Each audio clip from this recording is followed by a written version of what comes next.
computer. Okay, we're recording now. So, okay, I'll begin. Okay. In this session, we're going to be looking at a brief survey of the Old Testament. यो कक्षामा चाहिँ हामी पुरानो करारको छोटकरीमा सर्वेक्षण हेर्न गइराखेका छौं। Now, we're going to do this in two parts. The first part will involve the first 5 books of the Bible. यसलाई हामी दुई भागमा गर्नेछौं र पहिलो भागमा हामी चाहिँ पहिलो 5 वटा पुस्तकलाई हेर्नेछौं।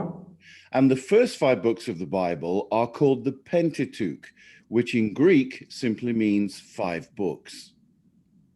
र यो 5 वटा पहिलो पुस्तकहरूलाई चाहिँ अंग्रेजीमा पेन्टाटुक भनिन्छ, जो चाहिँ 5 वटा पुस्तकहरूको एउटा संग्रह हो। Now, there are many ways in which we can approach the Bible. हामी विभिन्न प्रकारले बाइबललाई अध्ययन गर्न सक्दछौं। The approach we're doing today is called a survey. आज हामी जुन प्रकारले अध्ययन गर्न गइराखेका छौं यो चाहिँ एक प्रकारको सर्वेक्षण हो छोटकरीमा। So a survey gets the big picture of the book. किनभने सर्वेक्षणले जहिले पनि हामीलाई बाइबलको कुनै पनि पुस्तकको ठूलो तस्बिर देखाउने काम गर्दछ। So throughout this survey today, we will look at key terms and verses and themes and the purpose of each book.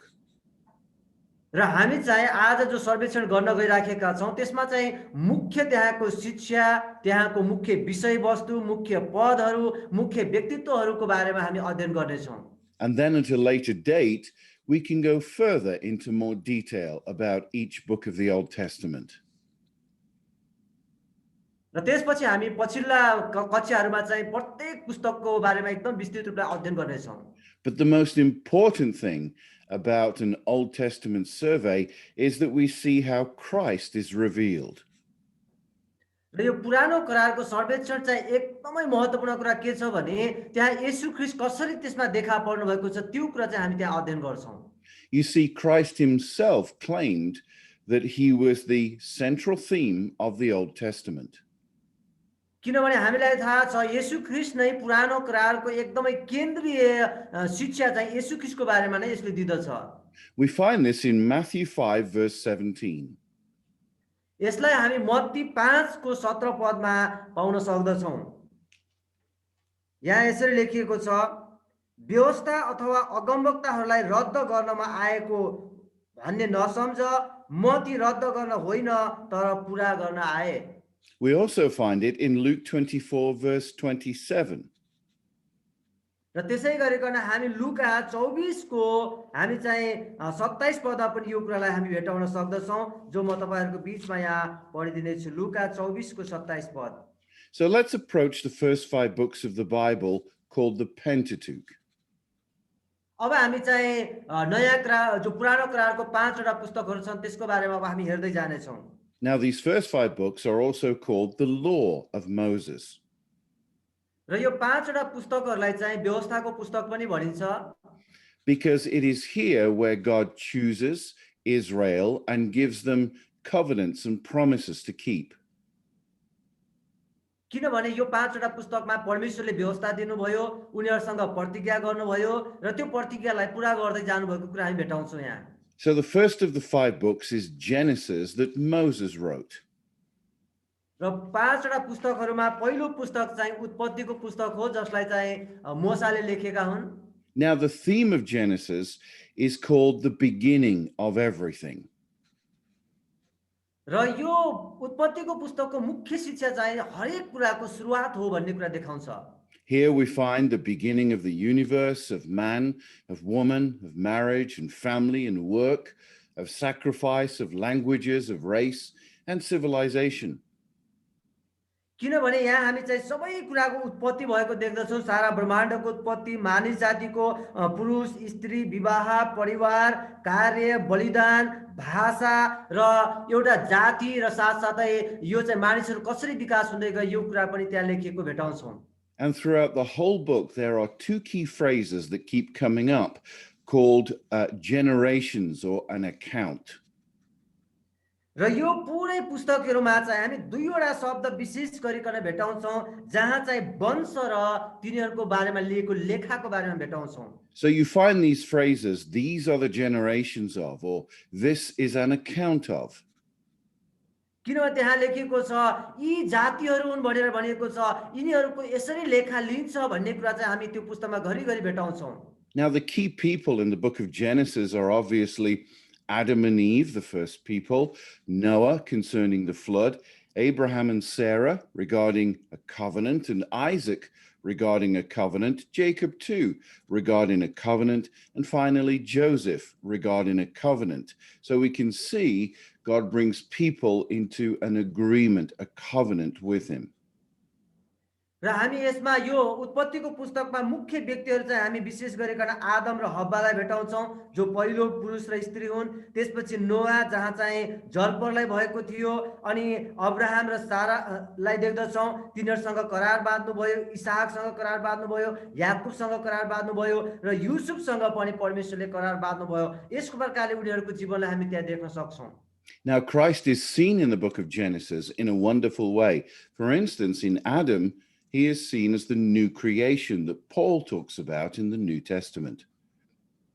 र हामी येशू ख्रीष्टलाई यो पुस्तकमा चाहिँ विशेष गरिकन आदमको रूपमा हामी देख्छौँ जो गएर पछि गएर पावलले पनि नयाँ करारमा यसको बारेमा बताएका छन्। Christ is also seen in the offering of Abel, who offered a blood sacrifice. र येशू प्रभु चाहिँ हाबिलले जो रगतको बलिदान गरेका छन्, बलि चढाएका छन्, त्यसमा पनि देखा पर्नु भएको छ। Christ is also seen in Melchizedek, who came to Abraham as a priest of God Most High. र हामी येशू प्रभु चाहिँ मल्कीसेदेक जो चाहिँ एउटा महापुजारी थिए, जो चाहिँ अब्राहम कहाँ बलि त्यो दशांश लिएर आएका थिए, तिनबाट पनि हामी देख्न सक्छौँ। And Christ is also seen in the life of Joseph, who is, of course, betrayed by his brothers, as Christ was betrayed by Judas. अनि यसको साथसाथै हामी येशू प्रभुलाई युसुफको जीवनमा पनि देख्दछौँ जो चाहिँ आफ्नो दाजुहरूबाट धोका पाए र पछि उनीहरूलाई उसले क्षमा गरेको कुरा हामी भेटाउँछौँ त्यहाँ। Now, having discovered the theme and the key people and the key words and an outline of how Christ is seen, then we can finally look at the outline of the book itself. जब हामी यसको चाहिँ मुख्य शिक्षा के हो, मुख्य शब्दहरू यहाँ प्रयोग भएका कुराहरू के छन्, मुख्य व्यक्तिहरू को हुन् र यहाँ येशू कसरी देखा पर्नुभयो, यी सबै कुरा हेरिसकेपछि त्यसपछि यसको हामी रूपरेखा कस्तो छ त्यो पनि हामी हेर्छौँ यहाँ। So the outline of Genesis can be understood through 4 people and 4 events.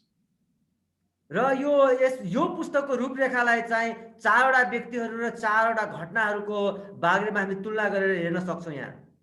The 4 events are creation, corruption, destruction, and scattering. अब चारवटा घटनाहरूमा चाहिँ हामी के देख्छौँ भने पहिलो चाहिँ सबै कुराको उत्पत्ति, अनि भ्रष्टाचार, अनि सबै कुराको विनाश, अनि मानिसहरू तितर-बितर भएको यो चारवटा घटना हामी त्यहाँ भेटाउँछौँ। And those 4 events are related to these 4 people, Abraham, Isaac, Jacob, and Joseph. अनि त्यसपछि हामी चारवटा मुख्य व्यक्तिहरू यहाँ भेटाउँछौँ, अब्राहम, इसाक, याकुब र युसुफलाई यहाँ भेटाउँछौँ।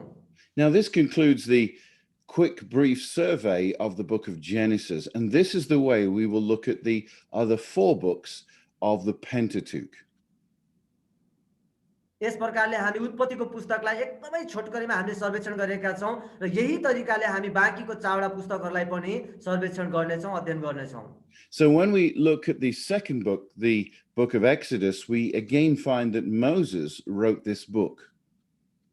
र त्यसपछि हामी उत्पत्तिपछि अर्को हामी प्रस्थानको पुस्तकमा जान्छौँ जसलाई पनि मोसाले नै लेख्नु भएको हो। And we find 2 very exciting themes of redemption and deliverance in this great story of Israel being set free from the bondage of Egypt. र हामी यो पुस्तकभित्र चाहिँ कसरी चाहिँ मोसाद्वारा परमेश्वरले इजरायलीहरूलाई मिस्र देशबाट छुटकारा दिनुभएको र तिनीहरूलाई डोर्याउनु भएको घटना चाहिँ हामी यो भित्र पाउँछौँ। So the key word of the book of Exodus is to redeem. र यो पुस्तकको मुख्य शब्द चाहिँ छुटकारा भन्ने नै हो। And we also find here in Exodus that God gave Israel a celebration called the Passover, where they were to remember God's redemption. र यो पुस्तकमा हामी एउटा अर्को कुरा पनि के भेटाउँछौँ भने परमेश्वरले निस्तार चाडको व्यवस्था दिनुभयो ताकि मानिसहरूले उहाँलाई सम्झिनु भएको छ, उहाँले दिनुभएको छुटकारालाई सम्झोस् भनेर। They were to remember that God gave them his law and that they were a holy nation, a chosen people, and they were to live out their lives as a testimony to other nations. यिनीहरूलाई किन यसरी दियो भने निस्तार चाडको व्यवस्था किन दियो भने उनीहरू एउटा चुनिएको जाति, एउटा पवित्र जाति हुन् र तिनीहरूद्वारा चाहिँ संसारका अरू मान्छेले परमेश्वरलाई चिन्नुपर्छ, बुझ्नुपर्छ भनेर उहाँले त्यो व्यवस्था पनि दिनुभयो उनीहरूलाई। Now, there are two very important scriptures that tell us this. The first one is Exodus 6 and verse 6. र यहाँ चाहिँ दुईटा एकदमै महत्त्वपूर्ण पदहरू छन् जसले चाहिँ यसको बारेमा राम्रो प्रकारले व्याख्या गर्छ, जो चाहिँ हामी प्रस्थान 6 को 6 मा यो कुरालाई हामी भेट्टाउँदछौँ। म पढिदिनेछु यहाँ यसरी, यस प्रकारले लेखिएको छ, यसकारण इजरायलीहरूलाई भन्, म परमप्रभु हुँ, म तिमीहरूलाई मिस्रीहरूका बोझा मुनिबाट निकाल्नेछु र तिनीहरूको दासत्वबाट छुटकारा दिनेछु। आफ्ना हात उठाएर तिनीहरूलाई ठुलो दण्ड दिएर म तिमीहरूको उद्धार गर्नेछु। The second one is found in Exodus 19, verse 5 to 6. अनि अर्को चाहिँ हामी 19 को हामी भेटाउँछौँ 5 र 6 पदमा, यसैको 19 को 5 र 6 पदमा भेटाउँछौँ। यहाँ यस प्रकारले लेखिएको छ, अब यदि तिमीहरूले मेरा कुरा साँच्चै नै सुन्यौ र मेरो करार पालन गर्यौ भने सबै जातिहरू मध्ये तिमीहरू चाहिँ मेरो बहुमूल्य निज धन हुनेछौ। सारा पृथ्वी मेरै भए तापनि तिमीहरू मेरो निम्ति पुजारीहरूको एक राज्य र एक पवित्र जाति हुनेछौ। इजरायलीहरूलाई तैँले भन्नुपर्ने कुरा यिनै हुन्। Now, this wonderful story of redemption is seen through four key characters of Moses, Aaron, Miriam, and a very bad man called Pharaoh. र हामी चाहिँ यो घटनालाई चारवटा व्यक्तिहरूमा हामी भेट्न सक्छौँ, जहाँ मोसा हुनुहुन्छ, हारुन हुनुहुन्छ, मिरियम हुनुहुन्छ र फारो छ। And yet, in this story, we also see Christ revealed in 7 ways. र यो पुस्तकमा येशू ख्रीष्ट 7 प्रकारले देखा पर्नु भएको छ। He is seen as Moses, who is a prophet and a deliverer. र पहिलो कुरा चाहिँ येशू प्रभु मोसाको जीवनमा देख्नु भएको छ, जो चाहिँ एउटा अगमवक्ता पनि हुनुहुन्थ्यो र छुटकारा दिनेवाला पनि हुनुहुन्थ्यो। Christ is also seen as the spotless lamb that was sacrificed in the Passover. र जसरी चाहिँ निस्तार चाडको बेलामा चाहिँ एउटा निष्कोट थुमालाई बलि गरिन्थ्यो, त्यो थुमाको रूपमा पनि येशू प्रभु यो प्रस्थानको पुस्तकमा देखा पर्नु भएको छ। Christ is also seen in the 7 feasts that they carried out and portrayed that reveal the Savior who is Christ. र इजरायलीहरूले मनाउँदै आएका 7वटा पर्वहरूमा पनि येशू प्रभु देखा पर्नु भएको छ, जहाँ चाहिँ उनीहरूले परमेश्वरलाई सम्झनाको रूपमा गर्ने गर्दथे। In the Exodus of Israel from Egypt, Christ is identified in the death and the burial and the resurrection. And you find Paul refers to this in the New Testament. र हामी चाहिँ प्रस्थानको पुस्तकमा येशू प्रभुको मृत्यु, उहाँको गडाइ र उहाँको भौरी उठाइलाई पनि हामी त्यहाँ देख्दछौँ, जो कुरालाई चाहिँ पछि गएर नयाँ करारमा पावलले पनि वर्णन गरेका छन्। You also see Christ in the provision of manna and also the provision of water that John's Gospel and Paul refer to. र हामी अर्को कुरा येशू प्रभुलाई चाहिँ प्रस्थानको पुस्तकमा मन्नाको रूपमा र जीवित त्यो पानीको रूपमा देख्छौँ, जहाँ यूहन्नाले पनि बताएका छन् र पावलले पनि आफ्नो पुस्तकहरूमा यो कुरालाई वर्णन गरेका छन्। And you also see Christ in the tabernacle that they constructed, in the colors and the fabric and the furniture and the sacrifices and everything to do with the tabernacle. र इजरायलीहरूले बनाएको पवित्र वासस्थानमा पनि त्यहाँ भएको सामानमा पनि येशू प्रभुलाई हामी देख्दछौँ, जहाँ त्यहाँको रङहरू, त्यहाँको काठहरू, बलिदानहरू, यो जो हिब्रूको पुस्तकमा लेखेको कुरा छ। And Christ is also seen as a foreshadowing of the high priest that served in the tabernacle. र जो चाहिँ त्यो महापवित्र स्थानभित्र सेवा गर्ने महापुजारी हुनुहुन्थ्यो, त्यसको रूपमा पनि येशू प्रभु चाहिँ देखा पर्नु भएको छ यहाँ। So if we look for an outline of the book of Exodus, we find it in 2 words, in redemption and revelation. र यदि हामीले चाहिँ प्रस्थानको पुस्तकलाई हामीले चाहिँ रूपरेखाको रूपमा छुट्याउने भने दुईटा मुख्य शब्द देखिन्छ, जहाँ छुटकारा र त्यसपछि प्रकाश। So in redemption, we find they are redeemed from slavery, redeemed by blood, and redeemed to worship at the mountain of God. अनि हामी छुटकाराको शब्दभित्र चाहिँ के कुरा देख्छौँ भने तिनीहरू चाहिँ दासत्वबाट छुटकारा पाए, रगतद्वारा छुटकारा पाए, त्यसपछि परमेश्वरको पर्वतमा आराधना गर्नको लागि छुटकारा पाएका छन्। And in Revelation, we see the outline here in a revelation of the law of God and a revelation of the institution of the tabernacle for worship. अनि प्रकाशको बारेमा यदि हेर्ने हो भने हामी दुईटा कुरा देख्छौँ। त्यहाँ चाहिँ व्यवस्थाको प्रकाश दिएको छ र त्यसपछि उनीहरूलाई चाहिँ त्यो वासस्थान पवित्र वासस्थानभित्र कसरी गर्नुपर्ने हो त्यसको निर्देशन त्यहाँ गरिएको हामी भेटाउँछौँ। Now, this concludes a brief survey of the wonderful book of Exodus. र यस प्रकारले हामी चाहिँ एकदमै राम्रो पुस्तक चाहिँ प्रस्थानको पुस्तकलाई हामी चाहिँ हामी सारांशमा भन्न अध्ययन गर्न सक्छौँ। And now we move to the third book of the Pentateuch called Leviticus that Moses wrote again. अब हामी तेस्रो पुस्तकमा जानेछौँ जो चाहिँ लेवीको पुस्तक हो जसलाई पनि मोसाले नै लेख्नु भएको हो। Now, this is a very important book, again, because it is the foundation for the rest of the Bible. र हामी यो पनि एकदमै महत्त्वपूर्ण पुस्तक हो किनभने बाइबलका पुस्तकहरूमध्ये यो पनि एउटा बहुमूल्य पुस्तक हो। Because the theme of Leviticus is holiness. And there is one verse that tells us this in Leviticus 11:45, be holy because I, the Lord, am holy. किनभने यो प्रस्थानको पुस्तक एकदमै महत्त्वपूर्ण पुस्तक हो किनभने यसले चाहिँ पवित्रताको बारेमा सिकाउँदछ। त्यहाँ एक ठाउँमा यसरी लेखिएको छ कि परमेश्वरले भन्नुभएको छ तिमीहरू पवित्र हौ किनभने म पवित्र छु भनेर उहाँले भन्नुभएको छ। And so it carries there is a theme of holiness seen in two scriptures. The first is Leviticus 17 and verse 11. र यहाँ चाहिँ पवित्रताको बारेमा दुईवटा खण्डहरूमा हामी विशेष गरिकन अध्ययन गर्न पाउँदछौँ। लेवी पहिलो चाहिँ 17 अध्यायको 11 पदलाई हामी हेर्नेछौँ। यहाँ यसरी लेखिएको छ, म पढ्दिनेछु। किनकि जीवनधारीको प्राण त्यसको रगतमा हुन्छ, मैले रगत चाहिँ वेदीमा तिमीहरूको निम्ति प्रायश्चित गर्नलाई दिएको छु, किनभने रगतद्वारा नै मानिसका जीवनको निम्ति प्रायश्चित गरिन्छ। The second is Leviticus 20 verse 7 and 8. अनि अर्को चाहिँ हामी लेवीको 20 को 7 र 8 पदमा भेटाउँछौँ। आफैलाई ममा अर्पण गरेर पवित्र हो किनभने म परमप्रभु तिमीहरूका परमेश्वर हुँ। तिमीहरूले मेरा विधिहरू पालन गर, तिमीहरूलाई पवित्र तुल्याउने परमप्रभु म नै हुँ। So having looked at the theme and the key word of holiness, we find two key people in the story in Leviticus, and that is Moses and Aaron. जब हामी यसरी परमेश्वरको पवित्रताको बारेमा यहाँ पाठ गर्छौँ यो लेवीको पुस्तकभित्र त्यहाँ मुख्य दुईजना व्यक्तिहरू त्यहाँ देखिन्छन् जो चाहिँ मोसा र हारून हुन्। Now Christ is wonderfully seen in the 5 offerings of Leviticus, the high priest, and the 7 feasts. र हामी चाहिँ येशू प्रभुलाई यहाँ चाहिँ 5 वटा बलिदानहरूमा देख्दछौँ जो चाहिँ येशू प्रभु देखा पर्नु भएको छ। Now, at another time, we will return to these books to look in more detail how Christ is seen. But for now, it is just enough to say that Christ is seen in these 3 ways.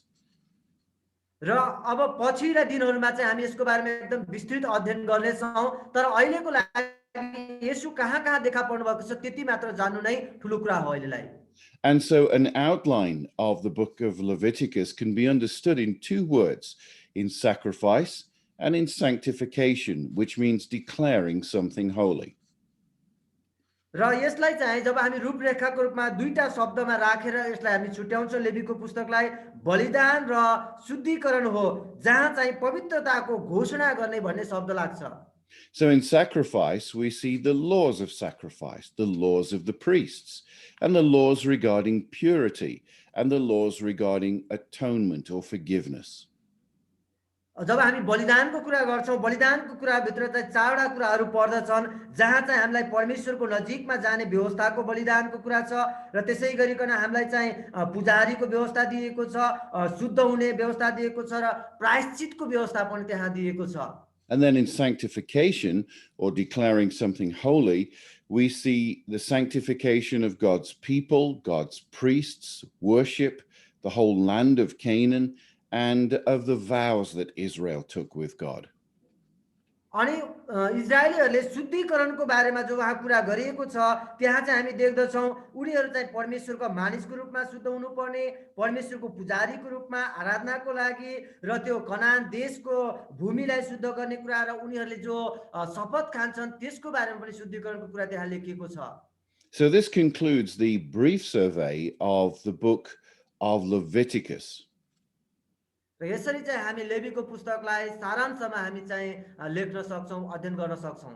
So the fourth book in the Pentateuch is called the Book of Numbers, and again Moses wrote this book. र अब हामी जो पेन्टाटुक भित्रको चौथो पुस्तक चाहिँ जो पढ्छौँ त्यो चाहिँ गन्तीको पुस्तक हो जसलाई मोसाले नै लेख्नु भएको हो। And as the name of the book suggests, there are lists of numbers in the book of Numbers, very, very long lists that detail things. अनि हामी चाहिँ गन्तीको पुस्तकमा चाहिँ धेरै घरिघरि चाहिँ त्यहाँ गणना गरिएको कुरा देख्छौँ, सबै कुराहरूको बारेमा विस्तृत प्रकारले लेखिएको कुरा हामी त्यहाँ भेटाउँछौँ। So in the book of Numbers, we find an account of Israel wandering in the desert for 40 years when it should have taken them about 11 days to get to the promised land. जबकि तिनीहरूलाई इजरायलीहरूलाई त्यहाँ मिस्रबाट कनानमा जानलाई 11 दिन मात्र लाग्थ्यो, तर 40 वर्षसम्म उनीहरू मरुभूमिमा भौतारिएको घटना चाहिँ हामी गन्तीको पुस्तकमा भेटाउँछौँ। But Israel suffered as we suffer as well. They had disbelief and they were disobedient, and because of that, they failed to understand the promises of God. किनभने जसरी चाहिँ इजरायलीहरू चाहिँ परमेश्वरमा अनाज्ञाकारी भए, उनीहरूले अविश्वास गरे, त्यसरी नै हामी पनि धेरै पटक त्यस्तो गर्न पुग्दछौँ जो कुरा चाहिँ त्यहाँ इजरायलीहरू 40 वर्षमा गरेका छन्। And so the key word of the book of Numbers is wanderings. र यसको चाहिँ मुख्य शब्द चाहिँ यसमा चाहिँ त्यही हो, भौतारिनु नै हो यो गन्तीको पुस्तकको। Now we see this in two key scriptures. The first is Numbers 14, verse 22 to 23. र पहिलो चाहिँ हामी गन्तीको पुस्तक 14 को हामी 22 र 23 पदमा भेटाउँदछौँ। यहाँ म यसरी लेखेको पढिदिनेछु। मिश्र र उजाड स्थानमा मेरा महिमा र आश्चर्य कर्महरू देखेर पनि अनाज्ञाकारी भई 10 पल्ट मेरो जाँच गर्ने यी सारा मानिसहरूले तिनीहरूका पुर्खाहरूलाई शपथ खाएर भनेको प्रतिज्ञाको देश देख्ने छैन, मलाई तिरस्कार गर्नेले कहिल्यै देख्ने छैन। And then when it came to the consequence of disbelief, you find the key scripture is Numbers 20, verse 12. र त्यसपछि हामी देख्छौँ कि त्यसको परिणामको बारेमा जब त्यहाँ लेखेको छ त्यो कुरा चाहिँ हामी गन्ती 20 को 12 पदमा भेटाउँछौँ। यहाँ चाहिँ लेखेको, तर परमप्रभुले मोसा र हारूनलाई भन्नुभयो, मलाई इजरायलीहरूका सामु पवित्र तुल्याउनलाई तिमीहरूले ममाथि विश्वास नगरेको हुनाले मैले तिमीहरूलाई दिने देशमा तिमीहरूले यस समुदायलाई पुर्याउन पाउने छैनौ। So in this key theme of wandering, you find there are several key people. They are Moses and Aaron, Miriam, Joshua, Caleb, and Balak. र यसरी उनीहरू भौतारिएको कुरा घटनाभित्र चाहिँ हामी केही मुख्य व्यक्तिहरू त्यहाँ भेटाउँछौँ, जहाँ मोसा हुनुहुन्छ, हारून हुनुहुन्छ, मिरियम हुनुहुन्छ, यहोशू हुनुहुन्छ, कालेब र बालाक हुनुहुन्छ। And again, at a later time, we can revisit the book of Numbers and look at it in more detail than we are today. Today is just a survey. आज केवल सर्वेक्षण मात्र हो, पछिल्ला दिनहरूमा हामी यसको बारेमा एकदमै विस्तृत प्रकारले अध्ययन गर्नेछौँ यो पुस्तकहरूको बारेमा। Now, Christ is seen in 5 wonderful ways in the book of Numbers. र यो पुस्तकमा हामी येशू प्रभु चाहिँ 5 वटा विभिन्न प्रकारले एकदमै चाखलाग्दो प्रकारले देखा पर्नु भएको हामी भेटाउँछौँ। First, he is seen as the serpent that is lifted high above all the people. And when the people look to this serpent on a brass formation, they were healed of the wounds in their body. र हामी पहिलो देख्छौँ येशू प्रभु चाहिँ त्यो तामाको पितलको सर्प बनाएर झुन्ड्याइएको रूपमा हामी येशूलाई देख्छौँ, जहाँ चाहिँ मानिसहरूलाई सर्पले डसेपछि त्यसलाई देखेपछि उनीहरू चाहिँ निको हुने गर्दथे। Because Jesus said, if I be lifted up, I will draw all men to me. किनभने येशू प्रभुले त्यही भन्नुभयो, मलाई पनि माथि उचालिनेछ र मलाई हेर्नेहरू बाँच्नेछन् भनेर भन्नुभयो। You also see Christ as the water that came from the rock, because the people were thirsting. Moses struck the rock and water came out of that rock to quench the thirst. अनि गन्तीको पुस्तकमा हामी यो पनि भेटाउँछौँ येशू प्रभु चाहिँ त्यो चट्टानबाट निस्केको पानी जस्तै देखा पर्नु भएको छ, जहाँ मोसाले त्यसलाई हिर्काएर त्यहाँबाट पानी निस्केपछि तिर्खाएका मानिसहरूको तृष्णा मेटिएको छ। And Jesus said that he was the water of life. र येशू प्रभुले पछि भन्नुभयो जीवनको पानी म नै हुँ भनेर भन्नुभयो उहाँले। You also see Christ in the daily manna or the bread that came down from heaven to feed Israel. And of course, Jesus referred to himself as being our daily bread. र येशू प्रभु चाहिँ एउटा स्वर्गबाट खसालिएको त्यो मन्ना एउटा रोटीको रूपमा पनि उहाँ देखा पर्नुभएको छ, किनभने येशूले भन्नुभयो जीवनको मन्ना म नै हुँ, रोटी म नै हुँ भनेर उहाँले भन्नुभएपछि। Christ is also seen in the pillar of cloud that led Israel by the day and the pillar of fire by night that led them through the night. अनि हामी देख्छौँ गन्तीको पुस्तकमा जो दिनमा चाहिँ बादलको खामो रातमा आगोको ज्वाला बनेर जान्थ्यो त्यो रूपमा पनि येशू प्रभु देखा पर्नु भएको छ। And Christ is also seen in the sacrifices that are mentioned in the book of Numbers. र गन्तीको पुस्तकमा जो बलिदानको लागि बलिहरू चढाइन्थ्यो त्यो बलिको रूपमा पनि येशू प्रभु त्यहाँ देखा पर्नु भएको छ। Now, having established the theme and the key words and the key people and how Christ is seen, an outline can be grasped. र अब अहिलेसम्म हामीले चाहिँ त्यहाँ कसले लेख्यो, मुख्य शिक्षा के हो, मुख्य व्यक्तिहरू को हुन्, येशू कसरी देखा पर्नुभयो, ती कुराहरू हामीले हेरिसकेका छौँ। अब त्यसको रूपरेखातिर हामी गइरहेका छौँ। So an outline can be seen in three things: preparation for Mount Sinai, failure of the Old Testament generation, and preparation for a new generation. अनि यो रूपरेखालाई हामी तीनवटा शब्दमा भेटाउँछौँ, जहाँ सिनाईको लागि उनीहरूको तयारीको बारेमा छ, अनि उनीहरूको चाहिँ पुस्ताको चाहिँ गल्तीको बारेमा छ, र अनि त्यसपछि चाहिँ नयाँ पुस्ताको तयारीको बारेमा त्यहाँ लेखिएको हामी भेटाउँछौँ। So in preparation for Mount Sinai, where they worshipped, you find that Moses positioned and numbered the people. Moses taught them about the precepts of God and their sanctification, and Moses taught them about the pilgrimage towards the promised land. अनि उनीहरू सिनाईको लागि जो तयारीको भित्र चाहिँ हामी तीनवटा कुरा भेटाउँछौँ, तिनीहरूले चाहिँ जहाँ मानिसहरूको सङ्ख्या चाहिँ उनले गनेका थिए, उनीहरूको स्थानहरू के छ भनेर मोसाले गणना गरेका थिए, अनि मानिसहरू परमेश्वरको अगाडि कसरी पवित्र हुन सक्छन् त्यो कुरा गरेका थिए, र त्यसपछि त्यो प्रतिज्ञाको देशमा जानको लागि उनीहरूको यात्राको बारेमा लेखिएको कुरा हामी त्यहाँ भेटाउँछौँ। So the failure of this old generation is seen in three things: is the discontent among them along the way in their wanderings, in the disbelief that they had, where many of them lost their lives, and the discipline that came from the Lord. अनि पुरानो पुस्ताको अनाज्ञाकारिता असफलताको बारेमा हामीले तीनवटा कुराहरू देख्दछौँ, जहाँ चाहिँ मानिसहरू एकदमै असन्तुष्ट भए, अनि त्यसपछि उनीहरूले कादेश बर्नेयामा उनीहरूले विश्वासै गर्न सकेनन्, र त्यसपछि परमेश्वरको आज्ञालाई उनीहरूले पालना गर्न सकेनन्, अनुशासनलाई मान्न सकेनन्। And as we look at this outline, we see the third area of preparation for a new generation, where Israel were constituted as a nation. Regulations were laid down for offerings and vows to be taken, and regionalization of the land of Canaan, where the people were divided into separate areas.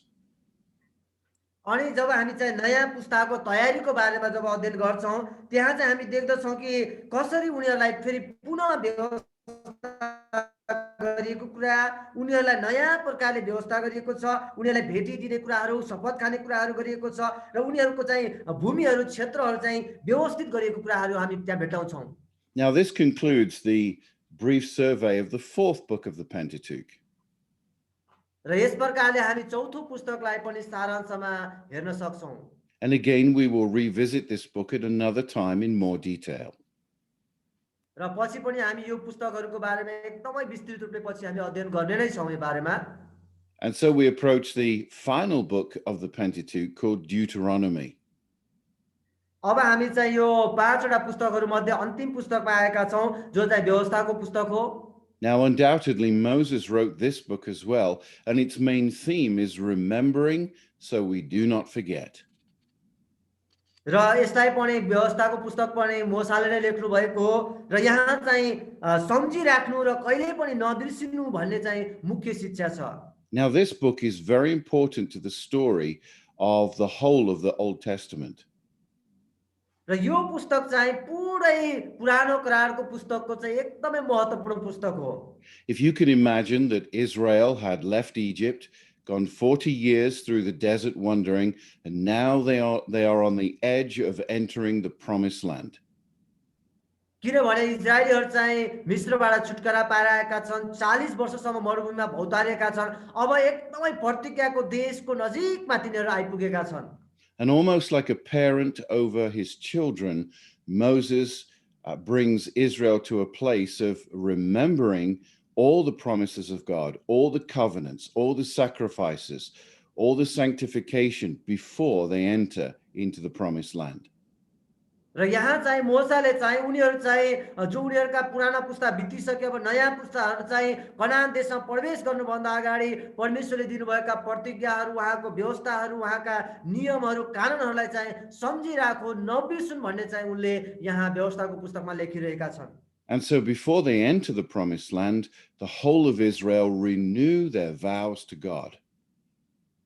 र उनीहरू चाहिँ कनान देशमा प्रवेश गर्नुभन्दा अगाडि उनीहरूले परमेश्वरसँग गरेको शपथ, खाएका शपथहरूलाई फेरि पनि उनीहरूले नवीकरण गर्नु, सम्झनु आवश्यक थियो। Deuteronomy is also where we sadly see Moses. He dies and his body is hidden and he is taken to be with the Lord.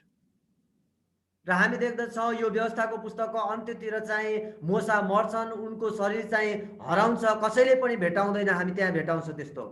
And again, we will revisit this another time in more detail because in the New Testament, Moses appears on the mountain with Elijah to talk to Jesus, called the Mount of Transfiguration. किनभने यसलाई हामी पछि फेरि पनि विस्तृत रूपमा अध्ययन गर्ने नै छौँ, तर पछि नयाँ करारमा गएर एलियासँग मोसा पनि येशू ख्रीष्ट कहाँ देखा परेको घटना हामी देख्छौँ। But as Moses dies, Joshua stands in his shoes as the new leader of the nation. मोसा मरिसकेपछि तिनको ठाउँमा चाहिँ पछि यहोशूले चाहिँ त्यहाँ नेतृत्व गर्छन् र उनले चाहिँ सबै इजरायलीहरूलाई डोर्याउँदै अगाडि लैजान्छन्। So the key word in the book of Deuteronomy is covenant. र यसको चाहिँ यो पुस्तकको मुख्य शब्द चाहिँ करार नै हो। And we see this in two scriptures. The first is Deuteronomy 4, verse 9. र यसमा हामी दुईटा खण्डहरू पढ्नेछौँ। पहिलो चाहिँ हामी व्यवस्थाको पत्र 4 को 9 पदलाई हामी पढ्नेछौँ। म यहाँ पढिदिनेछु, यसरी लेखिएको छ, तर होशियार बस र आफ्नो मनलाई सचेत राख, ताकि तिमीहरूले आँखाले देखेका कुराहरू नबिर्स र तिमीहरूको सारा जीवनभरि तिमीहरूको मनदेखि नहटुन्, ती तिमीहरूका छोराछोरीहरू र नाति नातिनाहरूलाई सिकाओ। And the second one is Deuteronomy 4, verse 23. अब त्यसपछि अर्को पद चाहिँ हामी यसैको 23 पदलाई म पढिदिन्छु। यहाँ यसरी लेखेको छ, सावधान रहो, परमप्रभु तिमीहरूका परमेश्वरले तिमीहरूसित गर्नुभएको करार नभुल र उहाँले निषेध गर्नुभएको कुनै कुराको प्रतिमा तिमीहरूले नबनाओ। Now, in this wonderful story in Deuteronomy, the two key characters are Moses and his successor, Joshua. र यहाँ चाहिँ यो व्यवस्थाको पुस्तकभित्र चाहिँ हामी दुईजना मुख्य व्यक्तिहरू भेटाउँछौँ, जहाँ चाहिँ मोसा हुनुहुन्छ र त्यसपछि उहाँको पछि अगुवाई गर्ने चाहिँ यहोशू हुनुहुन्छ। Now, Christ can be seen in many ways in the book of Deuteronomy, but he is summarized in one statement that Moses made in Deuteronomy 18, verse 15. येशू प्रभु चाहिँ यो व्यवस्थाको पत्रमा विभिन्न ठाउँमा विभिन्न प्रकारले देखा पर्नु भएको छ, तर यी सबै कुरालाई सारांशमा यहाँ मोसाले चाहिँ व्यवस्था 18 को 15 मा उनले चाहिँ यस प्रकारले भनेका छन्, जो म यहाँ पढिदिनेछु, तपाईहरु यहाँ हेर्नु सुन्न सक्नुहुन्छ। 18 को 15 मा यहाँ यसरी लेखिएको छ, परम प्रभु तिमीहरूका परमेश्वरले तिमीहरूका आफ्नै दाजुभाइहरू मध्येबाट म जस्तै एकजना अगमवक्ता तिमीहरूका निम्ति खडा गर्नुहुनेछ, तिमीहरूले तिनको कुरा सुन्नु। So many years before Jesus came, Moses tells the nation of Israel that a prophet like him would come and that the people must listen to him. That is a very important scripture about the coming of Christ. किनभने धेरै धेरै धेरै वर्ष अगाडि नै यहाँ येशू जन्मिनुभन्दा अगाडि मोसाले चाहिँ तिमीहरूकै जातिबाट एकजना आउनुहुनेछ, उहाँको कुरा सुन्नु भनेर येशू ख्रीष्टको आगमनको बारेमा, उहाँको जन्मको बारेमा उनले चाहिँ त्यहाँ बताएका थिए। So the whole of the book of Deuteronomy can be summarized as the sermon of Moses reminding Israel of the covenant that they have made with God so they don't forget. र यो पुरै व्यवस्थाको पुस्तकको सारांशमा भन्नुपर्दा जो कुराहरू परमेश्वरले उनीहरूलाई व्यवस्था दिनुभएको छ, जो नियमहरू दिनुभएको छ, त्यसलाई कहिल्यै पनि नबिर्सुन्, उसलाई चाहिँ पालना गरून् भन्ने नै थियो। And so Moses reviews the wandering of Israel. He recites Israel's law. He affirms the covenant. And then he brings a great conclusion before they enter the promised land. किनभने यसमा चाहिँ मोसाले त्यहाँ तिनीहरू कसरी चाहिँ भौतारिएका थिए त्यो कुरा लेखेका छन् र उनीहरूको चाहिँ अधिकारको बारेमा लेखेका छन्, व्यवस्थाको बारेमा लेखेका छन् र कसरी परमेश्वरले तिनीहरूसँग प्रतिज्ञा गर्नुभयो त्यो कुरा लेखेका छन् र अन्तिममा चाहिँ उहाँको आगमनको बारेमा चाहिँ उनले निष्कर्षमा लेखेका छन्। And so that concludes the brief survey of the book of Deuteronomy. यस प्रकारले हामी चाहिँ सारांशमा व्यवस्थाको पुस्तकलाई हामी हेर्न सक्छौं। Now, just like Moses, I would like to review what we've now said in these first 5 books of the Bible. मोसाले जसरी पाँचवटा पुस्तक लेखे त्यसको बारेमा सारांशमा हामीले अहिलेसम्म हेरेका कुरालाई म फेरि त्यो छोटकरीमा भन्न चाहन्छु। So Genesis is all about the beginning of everything and lays a foundation for the rest of the Bible. र पहिलो पुस्तक जो उत्पत्तिको पुस्तक हो सबै कुराको सुरुवातको बारेमा छ र त्यहाँ सबै कुराको चुनावको बारेमा लेखिएको छ, मानिस जातिको। Exodus is about redemption, and we see a foundation for the redemption that Christ has given us. र प्रस्थानको पुस्तक चाहिँ जहाँ छुटकाराको बारेमा लेखिएको छ र मानव जातिको छुटकाराको आधारको बारेमा त्यहाँ प्रस्तुत गरिएको छ। Leviticus is all about the holiness of God and how we too have been called to be holy. र लेवीको पुस्तक जहाँ पुरै परमेश्वरको पवित्रताको बारेमा लेखिएको छ र हामी पनि पवित्रतामा बढ्नुपर्छ भन्ने कुरा चाहिँ त्यहाँ लेखिएको छ। Numbers is all about the wandering of Israel, as sometimes we wander away from the promises of God. र गन्तीको पुस्तक जहाँ चाहिँ मानिसहरू भौतारिएको कुराहरू लेखिएको छ, तपाईँ र म पनि धेरैपल्ट भौतारिन्छौँ, परमेश्वरबाट टाढा भइरहेको अवस्था पनि हुन्छ। And Deuteronomy is all about reviewing and remembering so we don't forget.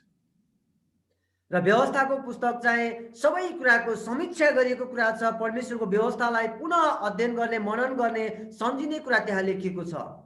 And this is one of the many reasons why we gather as a church for worship and to hear God's word, that we remember and we review what we believe, lest we forget. यसै कारणले त हामीहरू सबैजना मण्डलीमा भेला हुन्छौँ, परमेश्वरको वचन सुन्छौँ, उहाँका प्रतिज्ञाहरू सम्झिन्छौँ र उहाँमा हामी अगाडि बढ्छौँ। So this completes the brief survey of the Old Testament books from Genesis through Deuteronomy, called the Pentateuch, which in the Greek means 5 books, which is often referred to as the law. र यस प्रकारले हामी चाहिँ Bible धर्मशास्त्रको पहिलो 5वटा पुस्तक जसलाई चाहिँ पेन्टाटुक भनिन्छ, जो 5वटा पुस्तकहरू हुन्, त्यसलाई चाहिँ हामीले चाहिँ यस प्रकारले अध्ययन गर्न सक्छौँ सारांशमा। So picture with me, or imagine with me, this is like the foundation of a building of which the rest of the Bible is built on. किनभने तपाईहरु मसँगै हुनुहोस्, किनभने यो 5वटा पुस्तकले नै पछि बाँकी पुस्तकहरूलाई चाहिँ अध्ययन गर्नको लागि एउटा आधारशिला तयार गर्ने काम गर्दछ। Thank you for listening to this teaching, and I trust that God will bring this alive in your hearts and the church will grow through it. र म परमेश्वरलाई धन्यवाद दिन चाहन्छु र तपाईलाई पनि धन्यवाद दिन चाहन्छु। यो शिक्षाद्वारा परमेश्वर तपाईहरुमा वास गर्नुभएको छ र तपाईको मण्डली तपाईको स्थानमा बढ्दै जान सकेको होस्। So thank you to Pastor Deepak and Pastor Kishan for their help in bringing this teaching. र म पास्टर दीपक र पास्टर किशनलाई पनि धन्यवाद दिन चाहन्छु र यो सिकाउनलाई उहाँहरूले मलाई सहायता गर्नुभएको छ। The Lord bless you. परमेश्वरले तपाईहरुलाई आशीष गर्नुभएको होस्।